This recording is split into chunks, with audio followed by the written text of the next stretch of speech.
I will never change. Never, ever.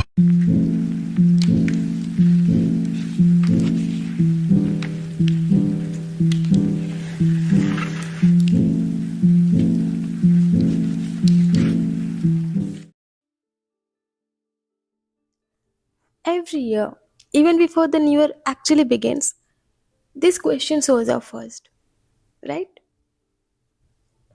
And sometimes it feels a little strange because a lot of us haven't even decided anything yet. We haven't planned a resolution, we haven't even thought it through. So, grab a cup of coffee or tea and let's talk about that today. Don't worry, I'm not going to ask you what your New Year resolution is because I don't really believe in New Year resolutions. What I do believe in is self improvement without ruining your sanity or your happiness. And that's what I want to talk about today. Every time, in the name of resolutions, we end up setting a lot of unrealistic expectations for ourselves. With this whole new year, new me concept, we chose resolutions that we probably won't even be able to continue for long. And when we can't keep up with them, we start to feel guilty. Then the self blame starts. We get angry at ourselves or we start calling ourselves lazy. But believe me, you're not lazy and there is nothing wrong with you. The problem is the resolution itself. Let me explain it. This new year, new me mindset. Why does it have to be like that? Why does it have to be a new version of you? We are human beings, not software or devices that need an upgrade every single year. So, instead of going with this new year, new me idea, maybe we change it to new year, same me, but happier. That sounds better, doesn't it? I want to show you a video. We'll talk about it after that. This is my list of whimsical New Year's resolutions for 2026 because I'm tired of doing the same thing. I'll begin and do a workout. It's not happening. Whimsical resolution number 1, work through an entire cookbook, front to back. If you have any cookbook recommendations, you let me know. 2, have at least 2 sleepovers this year. I can't remember the last time I had a sleepover except for with my fiance, which that doesn't really count because we live together. Watch every Billy Crystal or Robin Williams movie. I can't decide between Billy Crystal and Robin Williams. Robin Williams is a little bit more ambitious. He's been in about 70 movies according to my Google search. At first, I was gonna do Nicolas Cage, but he has been in a whopping 121 movies. I'm trying to set attainable goals this year. I don't know why those 3 actors in particular. They just spoke to me, I guess. Send birthday cards. I would like to go to the post office and send birthday cards to my loved ones this year. And then number 5 is find the best penne alla vodka in Los Angeles. I'm trying to invest my time in new research, you know? That was cute. And honestly, a little funny too. And no, I don't have a problem with it at all. I just wanted to show how easily we end up making resolutions for ourselves. For example, her first resolution, completing an entire cookbook, actually sounds great, but only if you genuinely enjoy cooking. If it's your hobby or something you love. But if someone doesn't really like cooking and still takes that resolution just for the sake of it, it would obviously feel difficult to keep up with. Let me share my own experience. A few years ago, I used to do this whole New Year resolution thing too. And every year, my resolution was the same, going to the gym. Now, let me be honest. I don't like going to the gym or working out. But I thought if I made it a resolution, maybe I'd stick to it.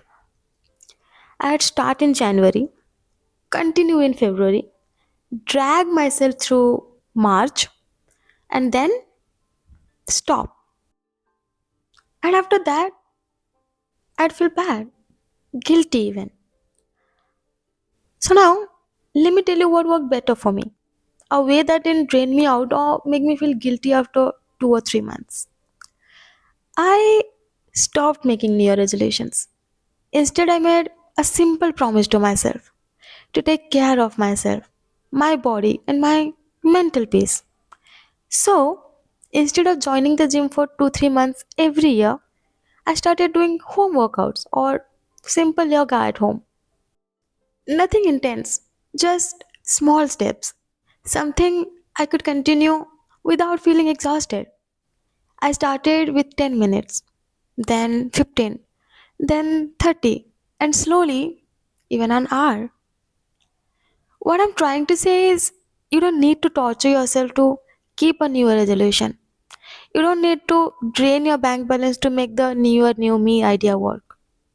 All you really need is a different way of looking at it.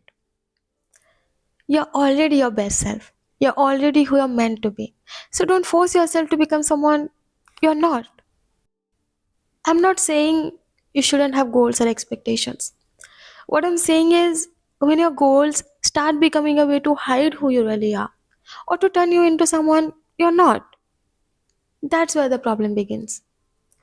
When they stop giving you a sense of happiness and instead only bring pressure, stress, and constant self doubt, then there is really no point in holding on to them. So instead of making huge New Year resolutions, maybe start by letting go of one habit. Not necessarily a bad habit.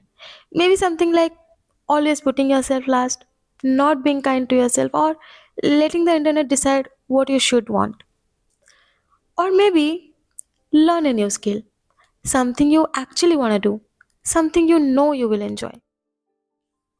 I've seen so many videos where people talk about glowing up or becoming that girl in the new year by buying a lot of products, new clothes, following complicated skincare routines, and doing all these things that are supposed to magically change you this year. But before I talk about that, let's watch this reel first. A real glow up is not about becoming a new person, it's about refining the one that you already are. The first thing you're going to do is start with consistency and not motivation. So, a consistent sleep schedule, a consistent workout schedule that works for you, a consistent skincare routine, consistent reading schedule. If you're trying to post on social media, a consistent posting schedule. The most successful people in life are the people that consistently show up for themselves every day. And everyone's consistency is going to look different. So, some people, their consistency is going to be working out 6 days a week at the gym bench pressing. Some people's consistency is just a 20-minute walk every day, just to get outside and to get some sun. If you read a little bit every day, you're going to eventually finish the book. If you post every day, you're going to eventually gain some followers. Consistency is key. Number 2 is clean up your inputs. This is, who do you follow every day? What do you listen to on a podcast every day? What do you eat when no one's watching? What friends are you spending your time with? Number 3 is simplify your style. Most people don't need more clothes. They need fewer, better quality clothes that actually fit. When getting dressed is easy, you show up better in every possible way. Number 4, take care of the little things. This is trimming your nails, having a consistent haircut schedule, having clean shoes. These little details change how people perceive you immediately. And lastly, pick one habit that makes you proud of yourself. This could be learning a new skill. This could be washing your sheets every week. This could be something you're doing to wind down, something that you're doing to level up. There's one habit that you're going to be doing in 2026 consistently. And lastly, remember that glow ups are quiet. No big announcements, no countdowns, no dramatic before and after. Just better habits, better boundaries, and you will slowly become the person that you want to be. A real glow up doesn't need you to spend a lot of money. It's about how constantly you take care of yourself, the version of you that already exists. It's about the kind of environment you chose to keep yourself in and how you treat yourself when no one is watching. That's how you don't just glow up, but also grow up into a better, calmer version of yourself. So, if you want to change something this year, maybe change what New Year resolution actually means to you. And maybe rethink this whole New Year, New Me idea. It doesn't have to mean becoming someone else, it can simply mean taking better care of who you already are. Less pressure, more honesty, and choices that feel sustainable, not forced. That kind of change lasts longer. Now tell me, what's your New Year's resolution? Or what one promise you'd like to make to yourself this year? If you would see this whole thing differently, I'd love to hear your thoughts. Tell me in the comments. And just to be clear again, I'm not saying having goals is a bad thing. Just don't set goals that leave you feeling guilty instead of better about yourself. I hope this year brings you more calm, clarity, and kindness towards yourself. Happy New Year! Thank you so much for spending your time with me today. I'll see you in the next one. Take care.